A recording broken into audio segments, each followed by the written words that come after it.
Ela agora no Evangelho de Marcos. Evangelho de Marcos, capítulo 12, versículo 35. É o segundo livro do Novo Testamento. Evangelho de Marcos, capítulo 12, versículo 35. Eu queria fazer com você essa leitura. Se você não tem uma Bíblia física ou não tem ela no eletrônico, é bem fácil você baixar aí um app da Bíblia, mas você pode ouvir. Vou ler para você agora o texto, né? Ou se você consegue ler a projeção, também, ok? Evangelho de Marcos, capítulo 12, versículo 35 a 40. O tema da reflexão de hoje é: quem é verdadeiramente Jesus? Quem é Jesus de Nazaré? Quem é esse Galileu que habitou entre nós há mais de 2000 anos? Quem é ele? Ok? Então, Marcos 12, 35 a 40. Vamos ler. Jesus, ensinando no templo, perguntou: como dizem os escribas que o Cristo é filho de Davi? O próprio Davi falou pelo Espírito Santo. Disse o Senhor ao meu Senhor: sente-se à minha direita até que eu ponha os seus inimigos debaixo dos seus pés. O próprio Davi chama o Cristo de Senhor. Então, como ele pode ser filho de Davi? E a grande multidão o ouvia com prazer. E ao ensinar, Jesus dizia: cuidado com os escribas, que gostam de andar com vestes talares e das saudações nas praças. Buscam as primeiras cadeiras nas sinagogas e os primeiros lugares nos banquetes. Devoram as casas das viúvas e, para o justificar, fazem longas orações. Estes sofrerão juízo mais severo. Queridos, essa é a 57ª mensagem da série Jesus, a sua vida, dá sentido à nossa vida. É uma série que nós já começamos há vários meses atrás e onde nós nos propusemos a fazer uma exposição bíblica, né, não necessariamente versículo por versículo, mas perícope por perícope, ou seja, trechos por trecho de cada capítulo do Evangelho de Marcos, do início ao fim. E nós estamos no capítulo 12, estudando todo esse Evangelho, e no capítulo 12... nós estamos no período dentro da vida e ministério de Jesus, aquilo que nós chamamos de a Semana Santa. Essa Semana Santa, então, só para fazer uma recapitulação aí, ela começa com a chegada de Jesus a Jerusalém, naquilo que nós comemoramos até hoje, que é o Domingo de Ramos, quando Jesus chega em Jerusalém, sentado numa jumentinha e aclamado por grande multidão. Ele chega no domingo, no final da tarde. Quando ele chega, ele vai diretamente em Jerusalém, ele entra diretamente pela porta que dá acesso à cidade, mas que dá acesso ao templo. Então ele vai até o templo, observa o templo e sai de lá, porque aquele dia ele vai dormir em Betânia, que é um vilarejo 3 quilômetros de distância de Jerusalém. Segunda-feira, bem cedo, ele vem, né? Então ele volta para Jerusalém. Ele sai de Betânia, onde ele pernoitou, e ele vai para Jerusalém para de novo ir ao templo. A caminho de Betânia para Jerusalém, Jesus sai cedo, né? Em jejum provavelmente, e ele tem fome, diz a Bíblia. Então de longe ele vê uma figueira e ele deseja comer os figos, mas ao aproximar-se daquela figueira bonita de longe, ela não tem frutos nenhum. E Jesus então amaldiçoa essa figueira, porque ela aparentava uma coisa, mas chegando próximo ela era outra. Aquilo ali era uma analogia da espiritualidade, da religião de Israel, que aparentava ser uma coisa bonita, mas não tinha frutos, né? Não tinha prática, ação que condizia com a beleza que de longe aparentava. Então Jesus na segunda-feira chega no templo, e ao chegar no templo, ele se indigna com uma situação, porque o templo praticamente é só comércio, está cheio de comerciantes, de cambistas, fazendo negócios dentro do templo. Então Jesus expulsa todos os cambistas e mercadores, exorta as pessoas, as autoridades ali, dizendo que tinham transformado a casa de Deus, que era para ser conhecida como uma casa de oração, né, em covil de salteadores. Então aquele dia ele limpa o templo. E as autoridades responsáveis pela religião da nação, responsáveis pelo templo, que não gostavam de Jesus confabulam como que eles vão matar Jesus. Naquele dia eles se reúnem e confabulam. Como que nós podemos pegar esse homem? Então, no final da segunda-feira, Jesus de novo volta para Betânia, para passar a noite lá. E então, na terça-feira, bem cedo, novamente, ele retorna de Betânia para Jerusalém, para o templo. E esse é o dia que nós estamos estudando. É a terça-feira da Semana Santa. É o dia que nós estamos estudando aqui, desde o capítulo 12, 11 de Marcos. E quando Jesus vem na terça-feira, ele de novo passa pelaquela figueira, só que agora aquela figueira está seca, ela morreu de um dia para o outro por causa da maldição que Jesus lançou sobre ela, porque ela era hipócrita, ela fingia ser uma coisa e não era, né? Que era uma analogia, na verdade, que Jesus queria ensinar a partir daquilo. E Jesus então vai ensinar sobre o poder da fé a partir daquela experiência da figueira seca. E eles seguem o trajeto e chegam no templo de novo na terça-feira. Esse vai ser um dia de muitas controvérsias. Esse vai ser um dia que Jesus vai estar envolvido com as lideranças, em pegadinhas, em armadilhas o tempo todo, com os líderes religiosos. Primeiro, os sacerdotes, escribas, fariseus e anciões cercam Jesus e questionam ele sobre com que autoridade ele está ensinando essas coisas e fazendo milagres, etc. Com que autoridade? Depois, num outro momento, Jesus é cercado pelos fariseus, que eram grupos religiosos e políticos da época, influentes, e querem saber a respeito do tributo, do imposto, se o judeu devia dar imposto para Roma ou não, uma outra pegadinha. Jesus responde. Mais adiante, tudo isso está no capítulo 12, mais adiante, os saduceus, que é uma outra facção, um outro grupo dentro de Israel, poderoso e influente, chega em Jesus e questiona ele sobre a ressurreição. E num outro momento ainda, tudo na terça-feira, um escriba chega em Jesus e questiona perguntando para Jesus, qual que é o maior dos mandamentos? Né? Eles tinham o Velho Testamento cheio de leis e ele queria que Jesus dissesse qual que é o maior de todas as leis, né? Qual que é o maior? E Jesus então vai ensinar sobre o mandamento de amar a Deus e amar ao próximo. Então isso é um resumo do que aconteceu até aqui, porque ainda nós estamos na terça-feira. E o que eu li aqui no início é mais um episódio que está acontecendo dentro da terça-feira santa, que Jesus está no templo ensinando. Então Jesus passa quase toda a terça-feira respondendo perguntas, que na verdade, como eu disse, são armadilhas, essas perguntas que seus adversários fazem para ele. O problema é que essas pessoas que passaram o dia inteiro fazendo perguntas para Jesus, estavam fazendo perguntas erradas, se não erradas, no mínimo desonestas. Perguntas a respeito de tributo, de autoridade, com quem vai casar na eternidade. Não eram as perguntas mais importantes que eles poderiam ter feito para Jesus. Eram perguntas periféricas, cheias de armadilhas. Eles estavam fazendo as perguntas erradas. Arquimedes, um pensador da Grécia Antiga, se não me falha a memória e o estudo, Arquimedes disse, me deem uma alavanca e eu moverei o mundo. É o princípio de Arquimedes. Né? É um princípio físico, né, fantástico a respeito do uso da alavanca e de como a força é empregada nesse sentido. Hoje eu não quero falar da alavanca que Arquimedes disse que moveria o mundo, mas eu quero falar da pergunta que move o mundo.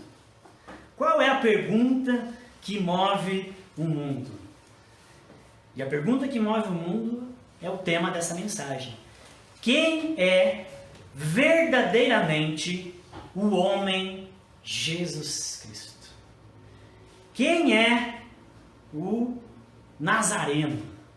Quem é esse homem que existiu, comprovado, não é um mito, não é uma fábula, existiu, comprovado nos documentos da história, que andou na terra, que maravilhou tantas pessoas, que fez milagres? Quem é esse homem? Essa era a pergunta que as lideranças deveriam ter feito, porque esse era o grande ponto. Isso era a grande pergunta que todo mundo estava talvez se perguntando, mas os líderes não perguntaram. Esse era o foco, o centro.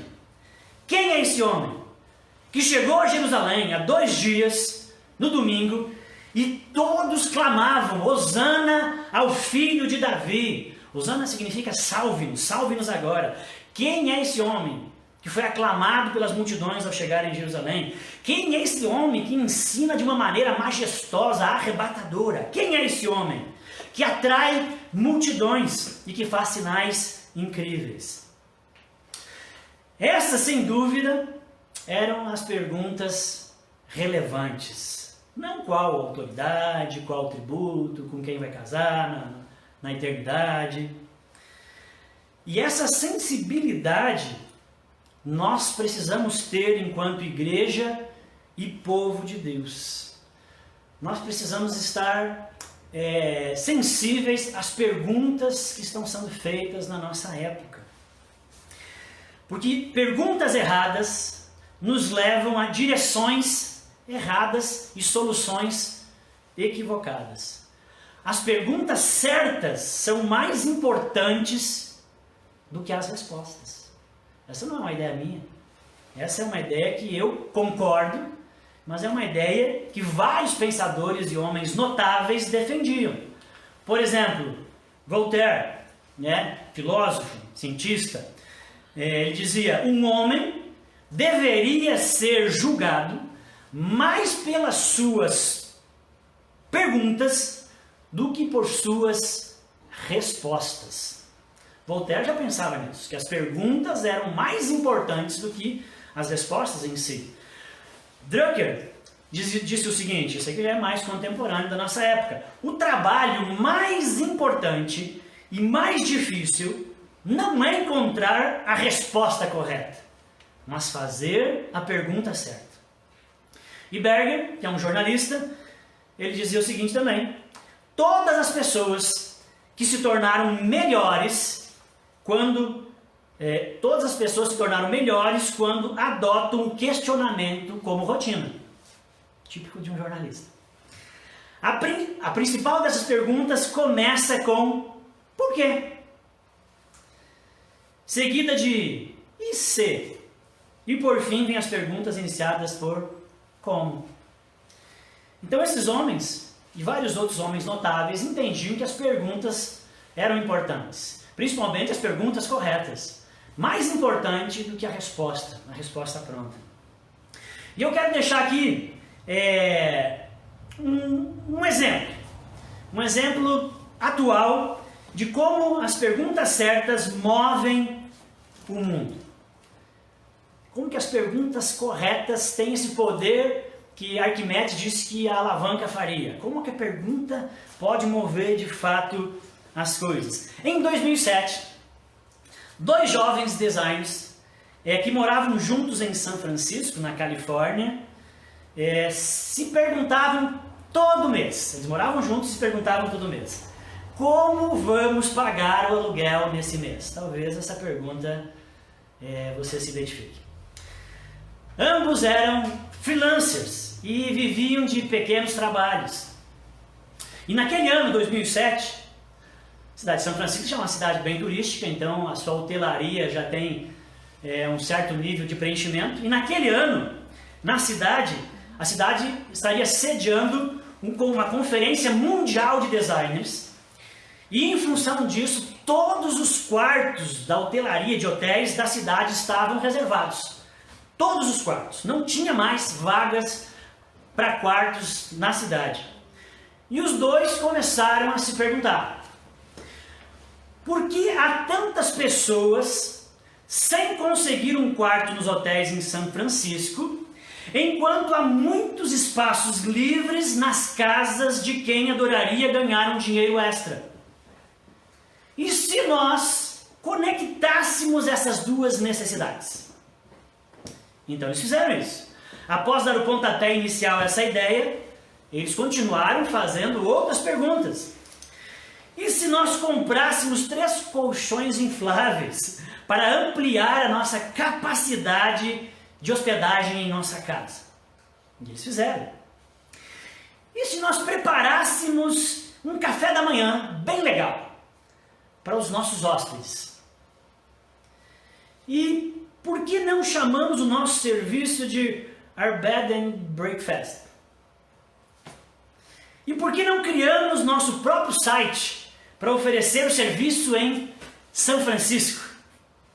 E as perguntas continuaram. E por que não oferecer esse serviço em outras cidades dos Estados Unidos?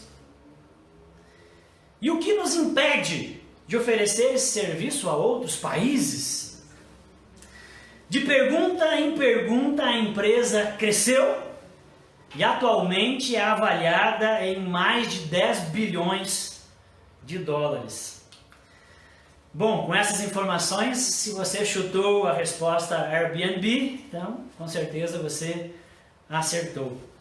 E essa empresa, Airbnb, virou uma febre. Eu já usei ela. Virou uma febre para quem gosta de viajar e hospedar-se bem, se você fizer uma boa pesquisa, né? Hospedar-se bem, pagando pouco.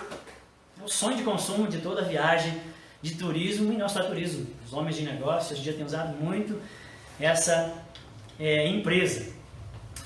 Perguntas certas são mais importantes do que respostas. Então, como eu falei, eu quero falar da pergunta mais importante que moveu e ainda move o mundo. Quem é verdadeiramente Jesus Cristo? A pergunta que deveria ter sido feita por todas aquelas autoridades naquele dia no templo, para o próprio Jesus que estava ali diante de multidões que queriam ouvir ele falar. Mas ninguém fez essa pergunta naquele dia. Foram feitas outras perguntas de menor importância, mais periféricas e ainda desonestas. O versículo 34 de Marcos 12 nos diz, o finalzinho desse versículo diz, e já ninguém mais ousava interrogá-lo. Porque Jesus passou o dia inteiro respondendo perguntas. Mas depois que ele responde a última pergunta do escriba, que perguntou a respeito do qual é o maior dos mandamentos, o texto diz que eles silenciaram. Acabou o interrogatório, eles não tinham mais perguntas para fazer a Jesus. Então, cessou. As perguntas erradas ou desonestas cessaram. Desse momento em diante, na terça-feira de Jesus no templo. E então Jesus pôde concentrar-se em fazer aquilo que ele amava fazer, que era ensinar. Ele foi para o templo e ele estava em Jerusalém para ensinar sobre o reino de Deus.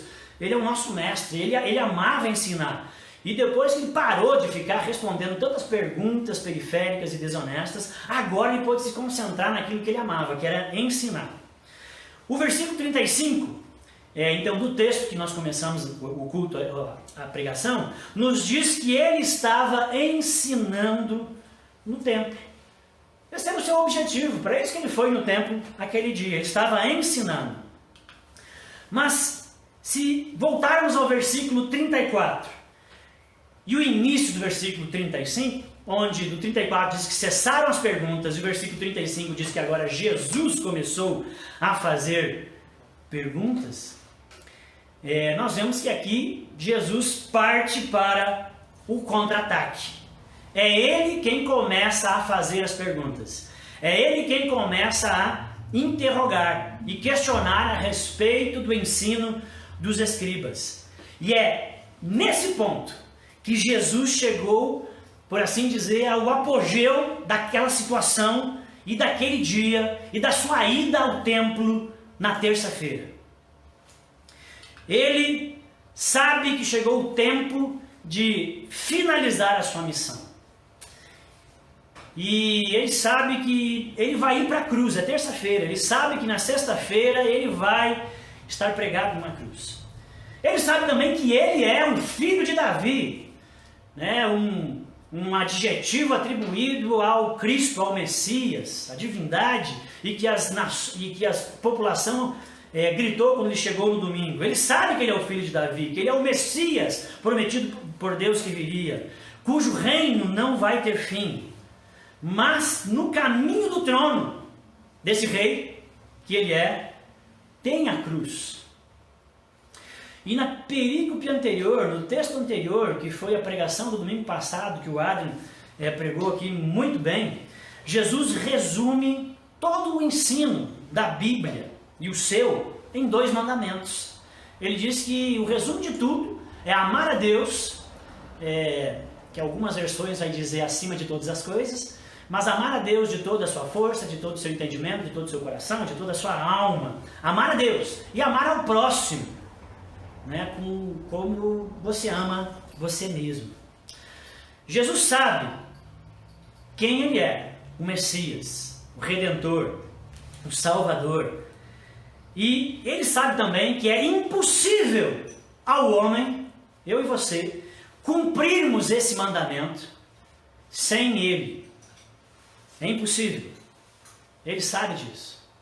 Mas as multidões, e nós nos incluímos como multidão, as multidões não sabem nada disso. Elas estão iludidas consigo mesmas. O versículo 35, então nós vemos que Jesus levantou a grande pergunta. Ele recebeu muitas perguntas e agora quando ele vai fazer uma pergunta, ele vai à pergunta que realmente interessa. Ele levantou a grande pergunta: quem é que estão dizendo que é o Cristo? Quem é o Cristo? O que falam a respeito do Cristo? O que vocês têm ouvido a respeito do Cristo? Os professores, os mestres, o que eles ensinam para vocês a respeito do Cristo? Quem é o Cristo? Querido, essa é a maior questão da vida. Porque se nós estivermos errados a respeito de quem é o Cristo, tem uma grande chance de estarmos errados sobre todas as demais coisas da nossa vida e da nossa existência. Tem uma grande chance de estarmos errados a respeito de como nós entendemos e achamos o que é a família, o que é a política, o que é a economia, o que é as vocações, qual que é o propósito da vida. Se nós não entendermos quem é o Cristo, há uma grande chance, uma enorme chance de peregrinarmos no engano ao longo da nossa vida. E é exatamente isso que Colossenses, carta de Paulo aos Colossenses, capítulo 1, versículo 17, nos diz. Esse versículo diz que Jesus existe antes de todas as coisas e que nele tudo subsiste. Nele tudo subsiste.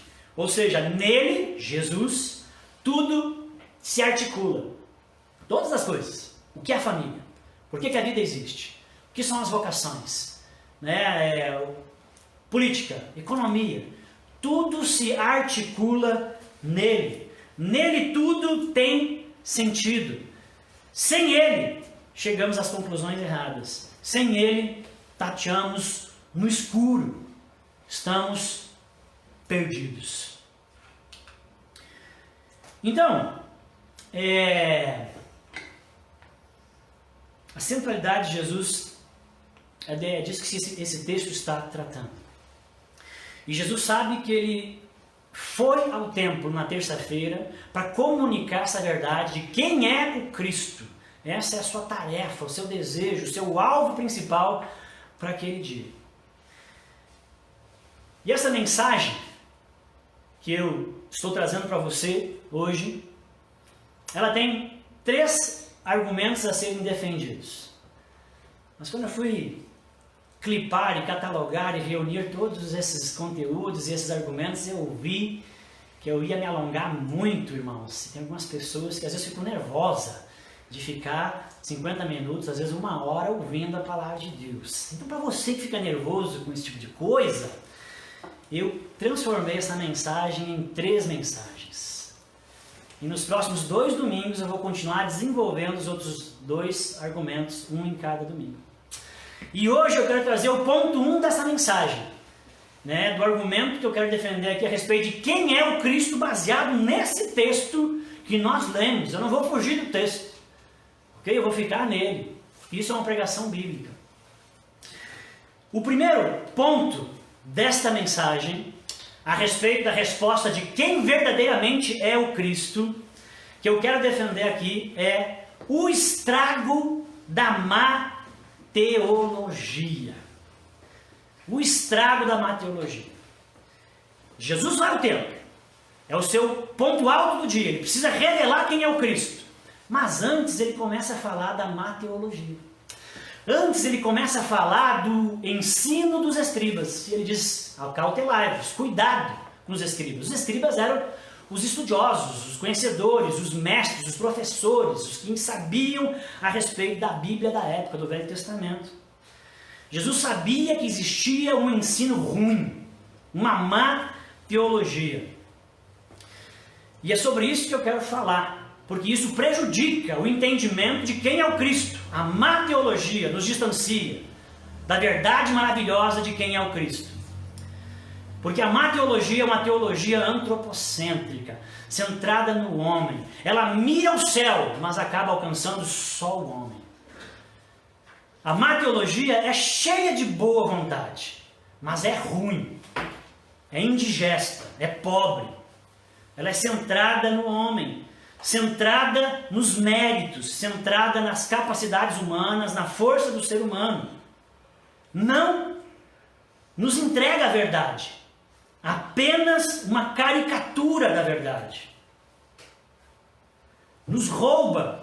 A grande verdade é que a má teologia, o ensino ruim da Bíblia, nos rouba as riquezas da glória, da graça de Cristo. Ela não enriquece a vida das pessoas, mas empobrece, reduz e achata. E os resultados desse ensino ruim da palavra de Deus na igreja e nos crentes é a produção de legalismo e moralismo, que faz com que os cristãos se tornem meros religiosos superficiais, como aquela figueira que foi denunciada por Jesus, sem frutos. Por um lado, mas por outro lado também, a má teologia, o ensino ruim da palavra de Deus, por outro lado, ela gera asco, ela gera revolta, ela gera desprezo da fé por aqueles que um dia se aproximaram da fé e se intoxicaram com ela. Era o tipo de ensino que os escribas e os fariseus, em sua grande maioria, na época de Jesus, ofereciam. Eram os pastores da época, eram os teólogos, os líderes de pequeno grupo, os professores de escola dominical da época. Ofereciam um ensino bíblico ruim, uma má teologia centrada no homem. Porque a expectativa e o ensino dos fariseus a respeito do Cristo era que o Cristo era simplesmente um homem, um grande líder que, à semelhança de Davi, iria libertar a nação. Então eles confiavam nas capacidades desse homem que surgiria, nos talentos, no carisma, na habilidade dele, centrada no homem. Esse era o ensino que os escribas traziam a respeito de quem era o Cristo. Uma teologia ruim. Queridos, por isso que Jesus, antes de responder a pergunta que move o mundo, a pergunta que todos deveriam ter feito e não fizeram, quem é o Cristo? Jesus precisa desfazer um engano e destruir uma resposta equivocada à pergunta certa. Então, no versículo 35, como dizem os escribas, é o que diz o versículo 35, como dizem os escribas que o Cristo é o filho de Davi. Jesus está fazendo uma pergunta. Agora eles não estão mais sendo inquiridos. Jesus está interrogando. Jesus está entrando no que interessa e vai atacar a má teologia, o má ensino bíblico, ruim. E ele pergunta, como que os escribas estão ensinando que o Cristo é o filho de Davi? Como assim? Que ensino é esse? Onde que eles viram isso na Bíblia? Eles não são os professores da lei? Eles não são aqueles que defendem e falam em nome da verdade?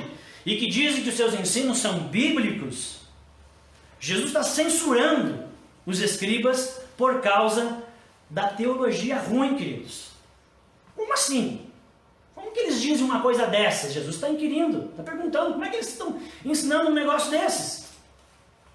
E ele vai defender o porquê que ele está censurando e criticando logo em seguida, no versículo 36 e 37. Uma das características, queridos, da fé evangélica atual, Posso falar da fé evangélica porque é a fé que eu professo. Talvez possa haver isso também dentro da fé católica.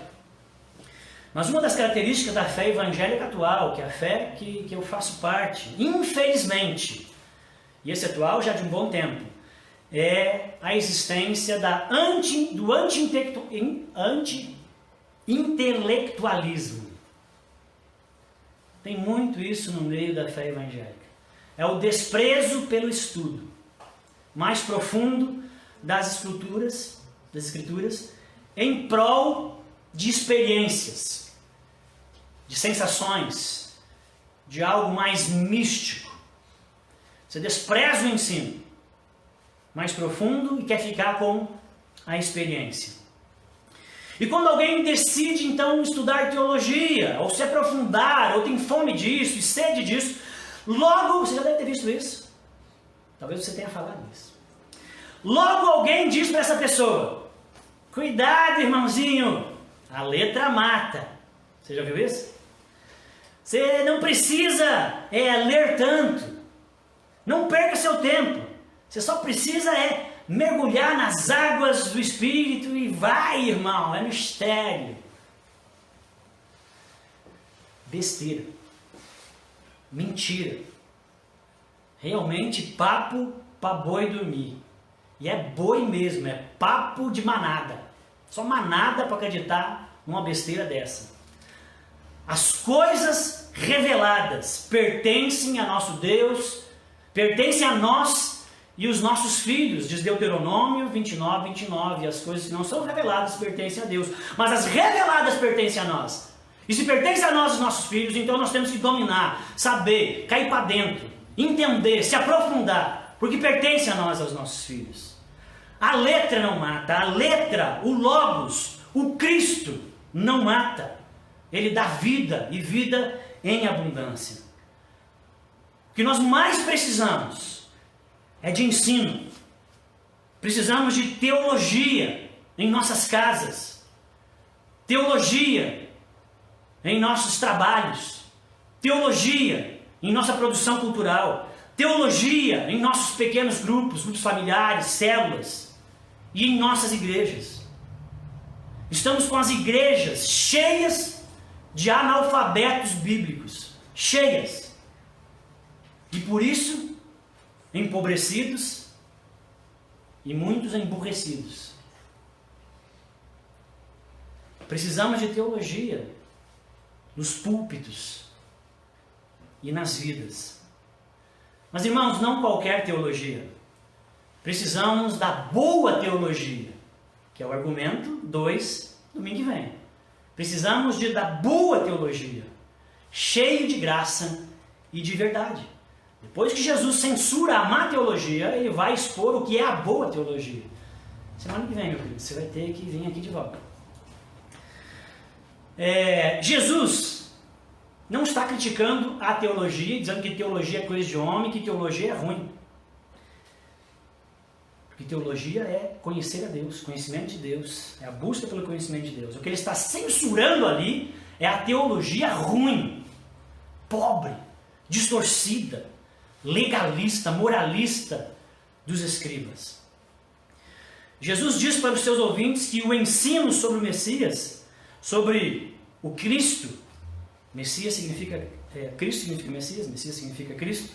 O ensino sobre Cristo que eles receberam, que eles aprenderam, que eles ouviram nos cultos, nas sinagogas, no templo, no discipulado, na escola bíblica dominical, o ensino que eles receberam e creram é corrompido, é ruim, é míope, é curto, insuficiente.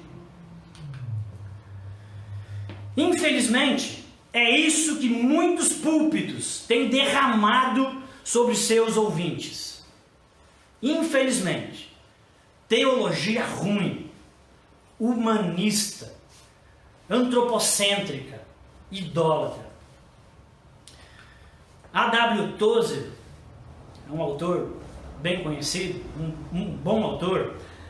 Tozer disse, numa das suas frases: antes que uma igreja cristã comece a decair, antes que uma igreja cristã local começa a entrar em declínio, há uma deturbação de sua teologia mais básica.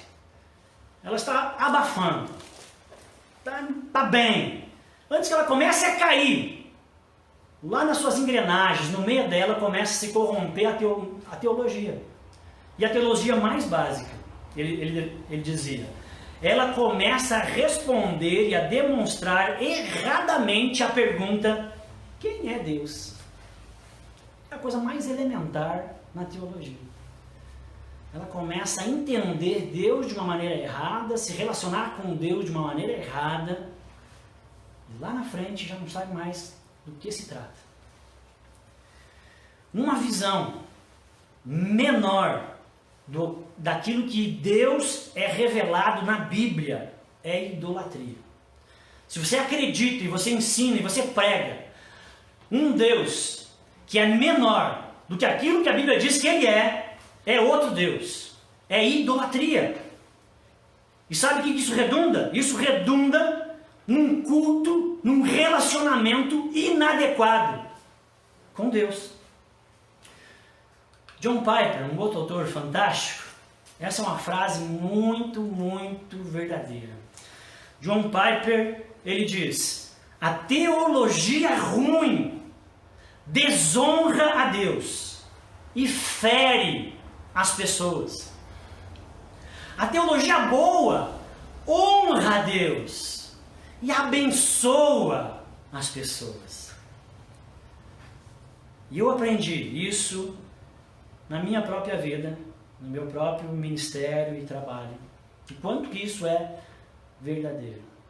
Quanto que eu, bem intencionado, mas com uma teologia ruim, achando que estava amando e cuidando, estava ferindo pessoas. Eu aprendi isso da pior maneira, mas isso é verdade. E eu vejo isso todo dia. Eu vejo como isso é uma grande verdade, observando vidas e igrejas que eu conheço.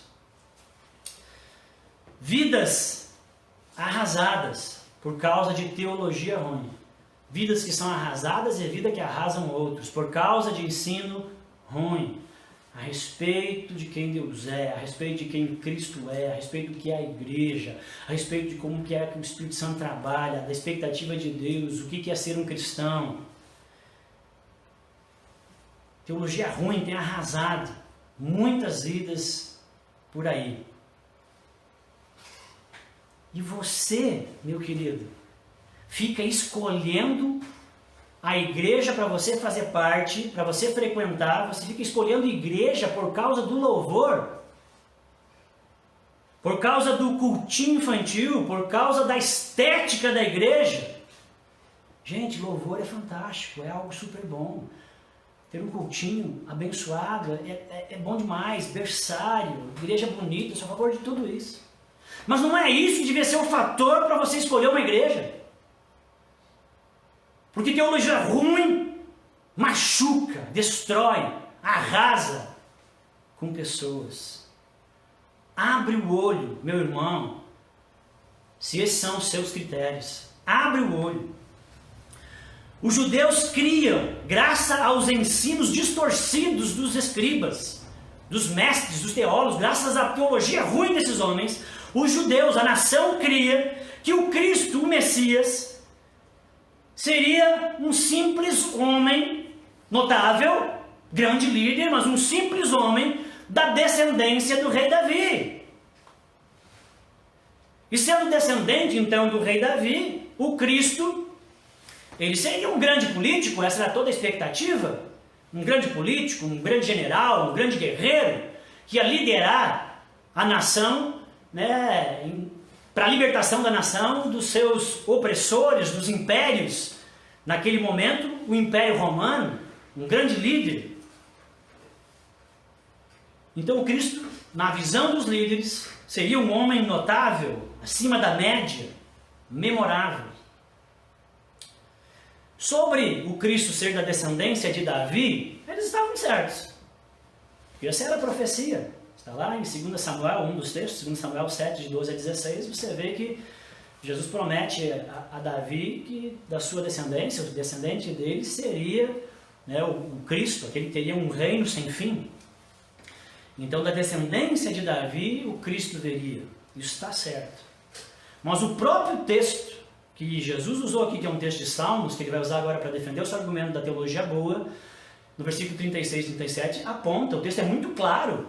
O texto não deixa margem para você achar que o Messias seria só um grande líder, apenas um descendente, um homem. O texto aponta para o Cristo, para a sua natureza divina. Então, o Cristo seria o próprio Deus habitando entre os homens. Ou seja, toda a riqueza do universo estava bem à frente deles. Bem à frente deles. A personagem, o ser mais fabuloso, o criador de todas as coisas, estava bem na frente deles. E por causa da teologia ruim, suas mentes eram conduzidas para as coisas menores, mesquinhas, periféricas. Assim como nós, quando somos expostos continuamente a ensino ruim, a pregações rasas, a teologia de baixa qualidade, cheia de técnicas de psicologia, cheias de autoajuda, de coaching. Você tem um arrepio, a sua vida não muda nada, porque não é evangelho, é só conhecimento de um homem, não é Bíblia. Para encerrar, eu vou contar uma história aqui para você. Reza a lenda, meus queridos. Presta atenção. Não sei se é verdade, é uma história. Mas reza a lenda que um homem tinha um sonho muito grande, desde pequenininho. Ele via fotos, imagens, desde pequenininho. E ele tinha um sonho de viajar de transatlântico. Ele queria muito fazer uma viagem de uma semana num naviozão. Queria muito isso. Mesmo sendo bem pobre, ele tinha esse sonho. E então ele foi à luta. Trabalhou bastante, ralou, foi economizando, ano após ano, até que ele juntou o suficiente para comprar o bilhete da passagem e mais nada. Era muito caro, fora da sua realidade, mas ele chegou lá. Ele juntou o suficiente para comprar o bilhete, foi lá e comprou o bilhete e foi fazer a viagem dos sonhos. Mas tudo que ele tinha, ele usou no bilhete, ele foi do nada, zerado para essa viagem. E aí ele tinha uma boa cabine, então ele dormia bem. Mas quando as pessoas iam fazer as refeições, ele via as pessoas comendo, as pessoas felizes, aquelas comidas gostosas. Eu nunca fui, eu também tenho esse sonho. Talvez você já tenha ido. São refeições boas, né? É pensão completa, todas as refeições, as pessoas comendo, e ele olhava as pessoas comendo e não sentava à mesa para comer, porque ele não levou dinheiro nenhum. E então ele passava fome. Ele ficou 7 dias realizando seu sonho, invejando as pessoas que estavam tendo suas refeições maravilhosas. Ele comia quando todo mundo ia embora, e escondido ele ia lá nos restos, no lixo, e ele comia. Até que no penúltimo dia da sua viagem, um funcionário viu ele fazendo isso e perguntou: por que você está fazendo isso? Ele disse: olha, esse era o sonho da minha vida, mas eu só consigo comprar passagem, e eu vim sem dinheiro nenhum, e eu não tenho dinheiro para comprar nada de tudo que é oferecido aqui. Então o funcionário, admirado, falou para ele: mas veja bem, o valor que você pagou quando você pagou pelo bilhete da viagem inclui tudo isso, todas essas refeições, todas as diversões, todas as coisas que tem aqui, está no custo. Você pagou, você recebeu, estava incluído. E você não aproveitou nada. É isso, meus queridos, que a teologia ruim faz. A teologia ruim nos cega para a verdade, empobrece, achata, machuca, reduz a qualidade das nossas vidas, nos encaixota. A teologia ruim faz isso, como a experiência desse homem. ela nos rouba as riquezas do Evangelho e da glória da graça de Deus. Nos cega para a graça do Senhor Jesus. E por isso que Jesus, antes de falar de quem é o Cristo, a pergunta que move o mundo, ele precisava alertar e desfazer o ensino ruim. E ainda no versículo 38, ele diz: guardai-vos, fica longe, cuidado, observa como eles são hipócritas, guardai-vos dos escribas. Meu querido, a teologia ruim é uma desgraça. Ninguém está jogando aí teologia ruim nos púlpitos por vontade. Geralmente são queridos homens de Deus bem intencionados, sem um preparo adequado, usando o texto da palavra de Deus à reveria, a seu bel prazer e para defender às vezes ideias pessoais e infelizmente algumas vezes, não todas, mas algumas vezes para interesses inclusive seus. E isso fere, machuca, distorce a visão de quem Deus é, quem Cristo é, quem é a igreja, a nossa missão na terra, a beleza da graça do Senhor Jesus, cria asco em pessoas. Os escribas tinham esse ensino e essa visão errada. Para concluir essa mensagem, eu queria trazer algumas aplicações a respeito de como que isso pode se aplicar nas nossas vidas. Isso que você ouviu hoje aqui sobre o estrago que a pregação ruim, que a teologia ruim, que o ensino bíblico ruim pode fazer. Uma aplicação que eu quero deixar para você é o seguinte: não ouça qualquer pregador no Instagram ou no YouTube. Está cheio de live, cheio de pregador, cheio de ensino, cheio de coisas aí. Não ouça. Tenha cuidado. Se você não tiver segurança a respeito daquele pregador, pergunte ao seu pastor. Tem muita coisa sincera, mas errada. E tem muita coisa desonesta e muito errada. Cuidado com o que você assiste. E ainda mais se forem recortes de pregação, que às vezes ainda são manipulados. Cuidado aonde você tem ido beber e se alimentar. Segundo, bem importante, frequente uma igreja onde a pregação é o centro do culto. Não é à toa que o púlpito está no centro da igreja, porque é isso que os reformadores entendiam. Na igreja católica, o centro do culto é a mesa, é a comunhão. Os reformadores entenderam que a mesa é importante, a comunhão, a ceia é importante, mas a palavra vem antes disso, a palavra é mais importante, o púlpito está no centro. E a coisa mais importante no culto tem que ser a pregação. E por isso ela leva mais tempo. Uma igreja que se louva e canta e é maravilhoso. Muito mais do que se prega, cuidado. Então, frequente uma igreja onde a pregação é o centro do culto. Além disso, frequente uma igreja que a pregação é bíblica. Irmãos, porque alguém abre a Bíblia, lê uns versículos e começa a falar a respeito da Bíblia, não quer dizer que ela seja bíblica necessariamente. Pode ser que o que você está recebendo não é Bíblia, é só conhecimento de alguém, e que é limitado, ele não tem condições de dar mais daquilo que ele tem, mas a palavra de Deus não é limitada. E no final, aquilo não vai te sustentar, porque não é palavra de Deus. Uma pregação bíblica é aquela que de fato se detém no texto da palavra de Deus, não usa o texto como pretexto, é aquela que defende a ideia original. Por que Marcos escreveu esse texto de capítulo 12, versículo 30 a 40? Por que ele escreveu? Ele escreveu para pessoas específicas, os seus leitores originais. O que ele queria comunicar para essas pessoas? Esse é o verdadeiro sentido do ensino da Bíblia. E se você não comunica isso, ela não é bíblica.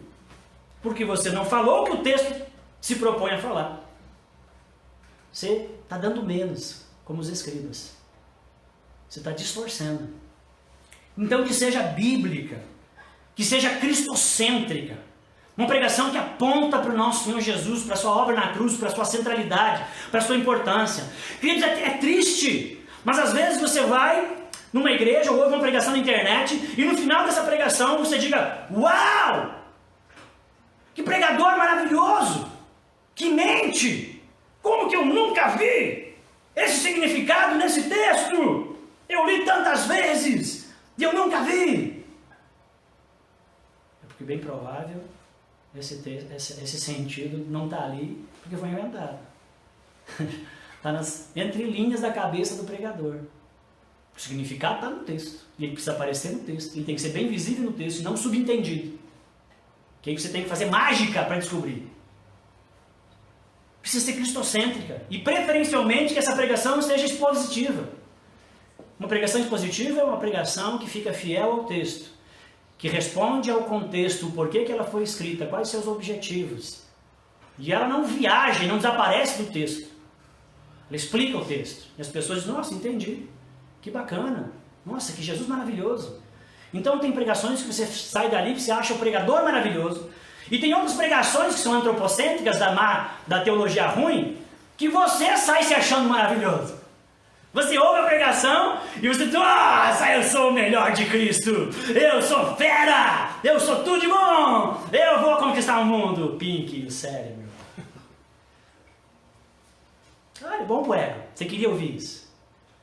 Mas é teologia ruim. É antropocêntrica, não é cristocêntrica. Não aponta para o Salvador. E de preferência também frequente uma igreja onde os pregadores têm a boa formação teológica. Eles não precisam ir necessariamente para ficar 4 anos num centro de formação de teólogos. É muito legal, se você tem condições, tem vontade, que aí vá.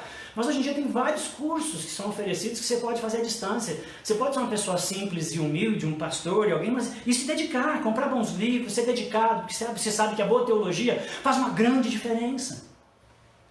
Então, boa formação teológica e principalmente que os pregadores tenham um bom testemunho pessoal e familiar. Uma terceira aplicação, caminhando para o fim aqui: procure crescer na boa teologia. Vou falar mais então do domingo que vem, mas procure crescer na boa teologia.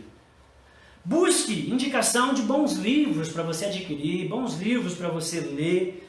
Busque saber com seus líderes, bons cursos, baseado tem coisas que eu falei, porque talvez o seu líder pode também ser adepto da má teologia, mesmo que ele não saiba, e mesmo que não é vontade dele, mas simplesmente ele está nesse fluxo. Busque bons cursos online, tem bastante. Busque bons pregadores para ouvir. Tem um monte aí na rede bons. Não vá atrás dos ruins, mas tem um monte de bons. Seja um estudante da Bíblia entusiasmado.